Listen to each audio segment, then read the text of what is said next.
أنفسنا ومن سيئات أعمالنا من يهد الله فلا مضل له ومن يضلل فلا هادي له ونشهد أن لا إله إلا الله وحده لا شريك له ونشهد أن سيدنا وسندنا وحبيبنا ومولانا محمد صلى الله عليه وعلى آله وأصحابه وبارك وسلم. أما بعد فأعوذ بالله من الشيطان الرجيم. بسم الله الرحمن الرحيم. لن ينال الله لحومها ولا دماؤها ولكن يناله التقوى منكم كذلك سخرها لكم لتكبروا الله على ما هداكم وبشر المحسنين.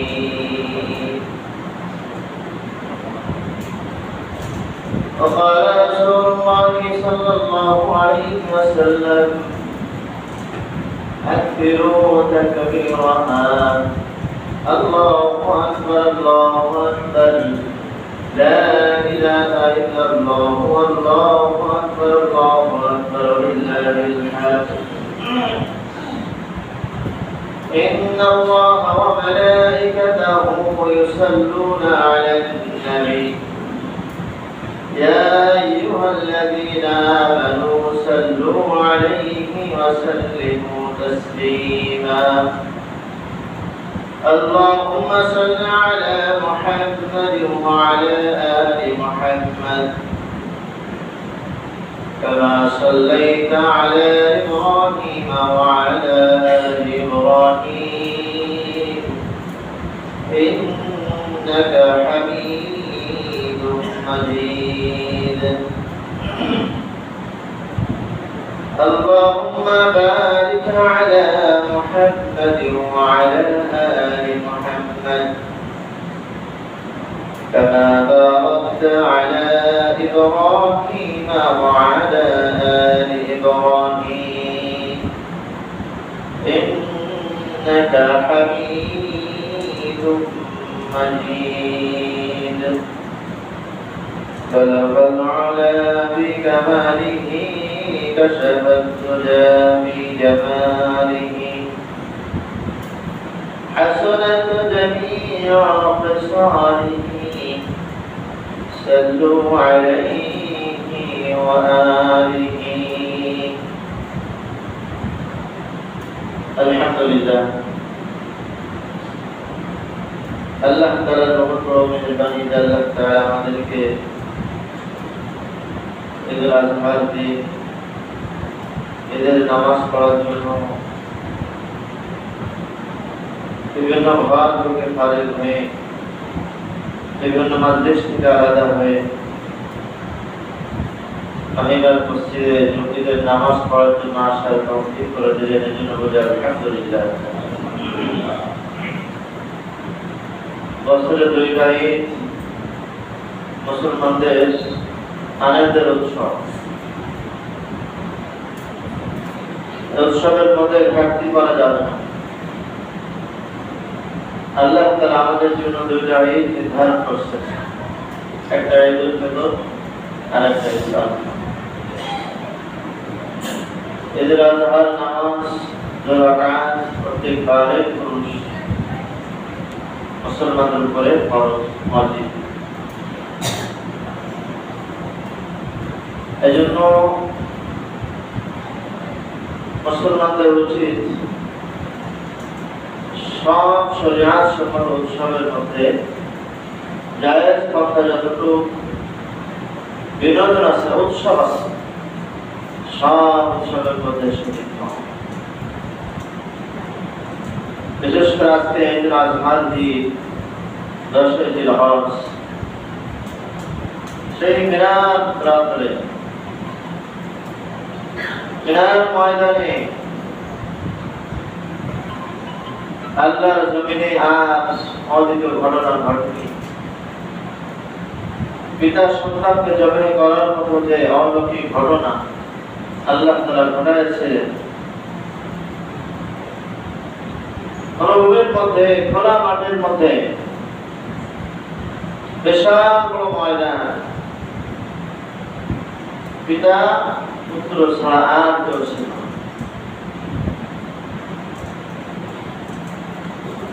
ইব্রাহিম আলাইহিস সালাম যখন ইসমাঈল আলাইহিস সালামকে জবাই করার জন্য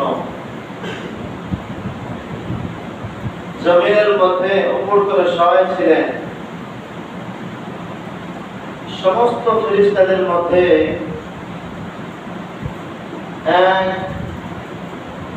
আনন্দের মতো যে জমিনের মধ্যে কি ঘটতেছে, আজীব হয়ে গেলেন।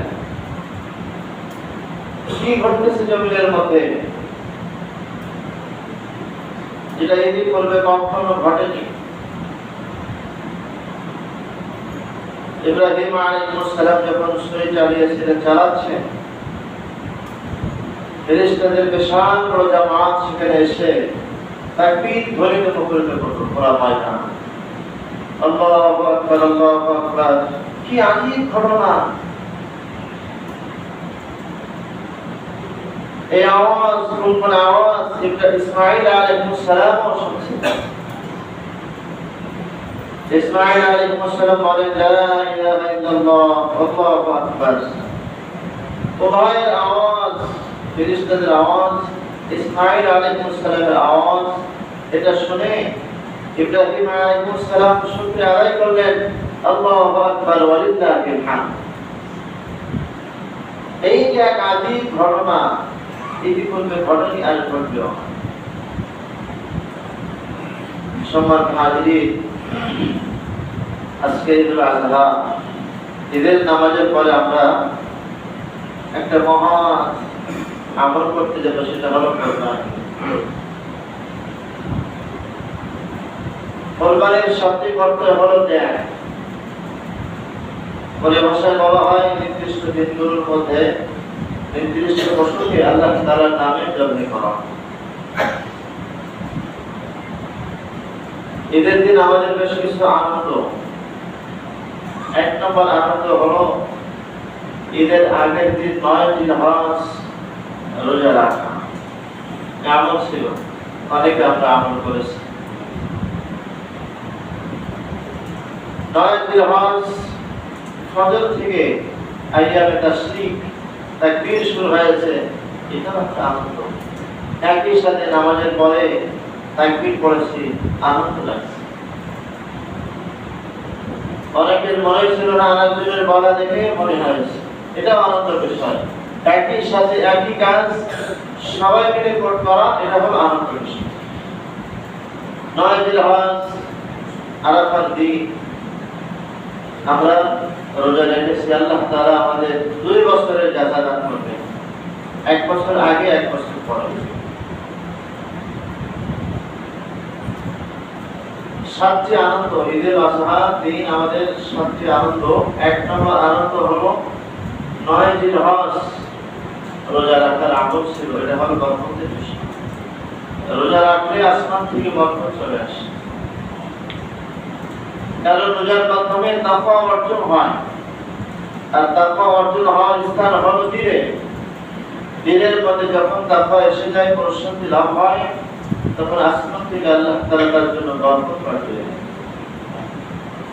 এই যে 1 নম্বর আনন্দ হলো 9 জিলহজ রোজা রাখা এবং ফজরের নামাজ থেকে তাকবীর পড়া, আল্লাহু আকবার, আল্লাহু আকবার, লা ইলাহা ইল্লাল্লাহ, আল্লাহু আকবার, আল্লাহু আকবার, ওয়া লিল্লাহিল হামদ। দ্বিতীয় নম্বর আমল হচ্ছে ঈদের দিন খুব ভোরবেলা ঘুম থেকে ওঠা, ফজরের নামাজ জামাতের সাথে পড়া। আমরা অনেকেই আমল করেছি, অনেকেই করতে পারি নাই। দ্বিতীয় আনন্দ হলো ভোরবেলা ঘুম থেকে ওঠা, ভোরবেলা ঘুম থেকে ওঠাই মজা আলাদা। এরপর যদি ফজরের নামাজ জামাতের সাথে পড়া যায় তো আরো মজা লাগে। পেশাব করে, গোসল করে, ভালো সুন্দর থেকে সুন্দর পোশাক পরিধান করে, আতর খুশবু ব্যবহার করে রাস্তার এক সাইড দিয়ে তাকবীর পড়তে পড়তে আসা, এটা মজার বিষয়। মজা লাগে যখন গুনগুন করে আওয়াজ করে করে তাকবীর মানুষ পড়ে, তখন এটা মজা লাগে। হাদিসের মধ্যে আসছে সকালবেলা ভোরবেলা যখন মানুষ আল্লাহর তাকবীর পড়তে পড়তে আল্লাহ তাআলার প্রশংসা করতে করতে যখন ঈদগাহে চলে যায়, আবার ঈদের নামাজ পড়ে যখন মানুষ তাকবীর পড়তে পড়তে যখন বাসায় চলে আসে, পড়তে পড়ে পড়ে ফেরেশতারা দাঁড়িয়ে থাকে, ফেরেশতারা তাদেরকে স্বাগত জানায়। তাকবীরের ধ্বনিতে তারা মুখরিত হয়ে আল্লাহ তাআলার কাছে তারা সুপারিশ করে রব্বুল আলামিন আব্দুল খালিক, আব্দুল মালিক, আব্দুল হান্নান, আব্দুল মান্নান আপনার বান্দা তাকবীর পড়তে পড়তে রাস্তা দিয়ে যাচ্ছে। এত মিছিলের মতো করে আওয়াজ করে ফেরেশতারা আল্লাহ তাআলার কাছে দোয়া করে। এই জন্য দ্বিতীয় নাম্বার আনন্দ হলো ভোরবেলা ঘুম থেকে ওঠা, ফজরের নামাজ জামাতের সাথে পড়া, মেশক করে, গোসল করে, ভালো কাপড় পরিধান করে, আতর খুশবু ব্যবহার করে নিজ পা হেঁটে হেঁটে মসজিদে চলে আসা, আল্লাহ তাআলার প্রশংসা করা। আলহামদুলিল্লাহিল্লাযী কাসানি মা উরিয়া বিহি ওয়া তাজাম্মালু বিহি হায়াতি। সমস্ত প্রশংসা আল্লাহ তাআলার জন্য, যিনি আমাকে নতুন কাপড় পরিধান করার মতো তৌফিক দান করেছেন। দুনিয়ার মধ্যে, সমাজের মধ্যে বহু মানুষ নতুন কাপড় পরতে পারে না। অনেক অসহায় পাগল নির্মম আকলহীন মানুষ রাস্তায় রাস্তায় পড়ে আছে, পড়ে আছে। স্টেশন গেলে দেখা যায় হাজার হাজার মানুষ সেখানে অখাদ্য তারা খাচ্ছে। আল্লাহ তাআলা আমাকে আকল মস্তিষ্ক ঠিক রেখে পা হেঁটে চলার মতো ক্ষমতা দিচ্ছে, ভালো কাপড় পরিধান করার মতো আমাকে দিয়েছেন, সুস্থতা নিয়ামত দান করেছেন। এজন্য প্রশংসা করা। আলহামদুলিল্লাহিল্লাযী কাসানি মা মুনিআ বিহি ওয়া তাজাম্মালু বিহি হায়াতি। তিন নাম্বার আমল তাকবীরে তাশরিক। 9 জিলহজ ফজর থেকে 13 জিলহজ আসর পর্যন্ত মোট 23 ওয়াক্ত তাকবীরে তাশরিক হলো আনন্দ সহকারে পড়া। আল্লাহু আকবার, আল্লাহু আকবার, লা ইলাহা ইল্লাল্লাহ, আল্লাহু আকবার, আল্লাহু আকবার, লিল্লাহিল হামদ। এটা শুধু এখানে এই শব্দ না, তাফসীরের মধ্যে আসছে এই তাকবীরগুলো 12 মাস মানুষ তেলাওয়াত করবে। এটা ফেরেশতাদের আওয়াজ। মিনার ময়দানে জনবলহীন এলাকায় কোনো মানুষজন ছিল না। ইসমাঈল আলাইহিস সালাম যখন কুরবানির জন্য প্রস্তুত হয়েছেন, ফেরেশতারা এই তাকবীরগুলো পড়তে তেলাওয়াত করেছেন। আল্লাহু আকবার, আল্লাহু আকবার, লা ইলাহা ইল্লাল্লাহ, আল্লাহু আকবার, আল্লাহু আকবার, লিল্লাহিল হামদ। এই তাকবীর তাশরিক সব সময়ের জন্য পড়ব। 4 নাম্বার আমল, মুসলমান যখন ঈদের নামাজ পড়ার জন্য ঈদগাহে চলে যাবে, খোলা ময়দানে যখন চলে যাবে, তার নিজ আসনকে তিনি সুন্দরভাবে চুপচাপ বসে থাকবে। ঈদগাহের ময়দানে আরেকজনকে সরাই দিয়ে বসবে না। মসজিদের মধ্যেও আরেকজনকে উঠাই দিয়ে আমি আসন গ্রহণ করবো না। যতই বড় প্রভাবশালী ক্ষমতাবান হোক না কেন, সম্পূর্ণ অন্যায় হারাম। 4 নাম্বার আমল হলো ঈদুল আজহার দিন আনন্দের বিষয় হলো আমি যখন ঈদের নামাজ পড়ার জন্য পায়ে হেঁটে ঈদগাহে চলে আসবো, ঈদের মাঠের নামাজে চলে আসবো, আমার যে আসনটা ফাঁকা হয় আমার আসন, আমি নিজ আসনে সুন্দরভাবে বসে যাব। বসে ইমাম সাহেব যখন বয়ান পেশ করবেন, আমি মনে করবো আমার জীবন গঠনের জন্য বয়ান হচ্ছে, আমি বয়ান শুনবো, আওয়াজ করা যাবে না। 5 নাম্বার আনন্দ হলো নামাজ যখন শুরু হবে, একটি নামাজ যখন আরম্ভ হয়, আমরা যখন নামাজ রাকাত সালাত যখন শুরু করব, যে নামাজ অন্যদিন আমরা আবদ্ধ করে মসজিদের মধ্যে পড়ি, ঈদের নামাজ যখন খোলা হয় মাঠে পড়া, এই জন্য আরেকটা আনন্দ হলো খোলা মাঠের মধ্যে যখন মানুষ সারিবদ্ধ হয়ে কাতারবদ্ধ হয়ে দাঁড়াবে, তখন একটা মজা লাগবে আলাদা। এই জন্য অনেক সময় ঈদের মাঠে নামাজ পড়লে মনে হয় ঈদ মসজিদে অনেক সময় পড়লে কেমন কেমন মনে হয়। এটা আনন্দের বিষয়। খোলা মাঠের মধ্যে নামাজ যখন একই সাথে একইভাবে যখন সারিবদ্ধ হয়ে দাঁড়ায়, তখন কিন্তু মজাই আলাদা। এটা হলো ইসলামের একটা আনন্দ সৌন্দর্য। নামাজ যখন শুরু হয় বিচিত্র নামাজ, অন্যান্য নামাজের মধ্যে অতিরিক্ত 6 তাকবীর বলা লাগে না, এখানে বলা লাগে। এই 6 তাকবীর যখন শুরু হয় তখন আরো মজা লাগে, সবাই হাত উঠায় ছেড়ে দেয়, হাত উঠায় ছেড়ে দেয়, একটা মজা আলাদা। এটা হলো শরীয়তের মজা, ইসলামের মজা, আনন্দ। 6 নাম্বার আনন্দ হলো নামাজ সমাপ্ত হওয়ার পর ইমাম সাহেব আরবিতে 2টা খুতবা পেশ করবেন। আমি আরবি বুঝি না, কিন্তু মনে হবে আমি সব বুঝতেছি, আমি মনে করব আমার সব বুঝে আসতেছে, আমি আরবি পারি। এই জন্য 6 নাম্বার আনন্দ হলো ইমাম সাহেব যখন 2টা আরবিতে খুতবা পেশ করবেন, এই খুতবাগুলো খুব মনোযোগ সহকারে শোনা, কারোর সঙ্গে কথা না বলা, আর একজন কথা বলতে থাকলে নিষেধ না করা, শোনা ওয়াজিব। আনন্দের সাথে খুব খেয়ালের সাথে এই খুতবা শোনা।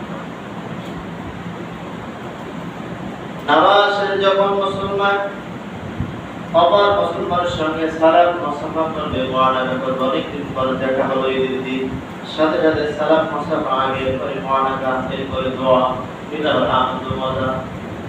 এটা হলো ইসলাম শরীয়তের মজা। 7 নাম্বার আনন্দ হচ্ছে নামাজ পড়ে যখন মানুষ বাসা বাড়িতে যাবে, একে অপরের সঙ্গে কৌশল বিনিময় করা, বিভিন্ন বাসা থেকে নাস্তা, একজন আরেকজনকে খাদ্য খাবার খাওয়াতে হবে, মজাই আলাদা। এই সাথে আনন্দ হয়ে যেতে আল্লাহ তাআলা ওয়ালিল্লাহি ইয়ানালুল্লাহু রুহুহা ওয়ালা দিমাউহা ওয়ালাকিন ইয়ানালুহু তাকওয়া মিনকুম। প্রত্যেকের জামানায় জাহিলিয়া অন্ধকার যুগ যেটা বলা হয়, শেষ সময় কোরবানি তারা কোরবানি করতো, কোরবানি করে পাহাড়ে রেখে আসতো, যার গোশত আগুনে ভস্ম হয়ে যেত, আগুনে ভস্ম করে দিত, তার কোরবানি করত। তারা কোরবানি করে করে রক্ত গোশত নিয়ে কাবা করে গায়ে লাগাত, যে আমি কোরবানি করতেছি। ওই সময় আয়াত নাযিল হয়ে গেছে, লা ইয়ানালুল্লাহু লুহুমুহা ওয়ালা দিমাউহা ওয়ালাকিন ইয়ানালুহু তাকওয়া মিনকুম। তোমরা যে পশু জবাই করবে, এই পশুর কোন রক্ত মাংস আল্লাহ তাআলার কাছে পৌঁছায় না, কাবা ঘরে লাগানো লাগবে না, এটা আল্লাহ তাআলার কাছে পৌঁছায় না, আল্লাহ তাআলাও চান না। আল্লাহ তাআলা চান দিলের কোন নিয়তে, কোন আশা নিয়ে কোরবানি করেছে, এটা আল্লাহ তাআলা চান। এজন্য সম্মানিত হাজিরিন, আজকে আমরা কোরবানির মতো একটা আমলের মধ্যে শরীক হয়েছে। আল্লাহ তাআলা হায়াতে রাখছেন, মাল আমাদেরকে দিয়েছেন, সম্পদ দিয়েছেন, কোরবানি ওয়াজিব হয়েছে, কোরবানি করব। নিয়তকে একদম খালেস করা। জুমার দিন বা তার আগেও বলেছি, বিশেষ করে 4টা দিক লক্ষণীয়।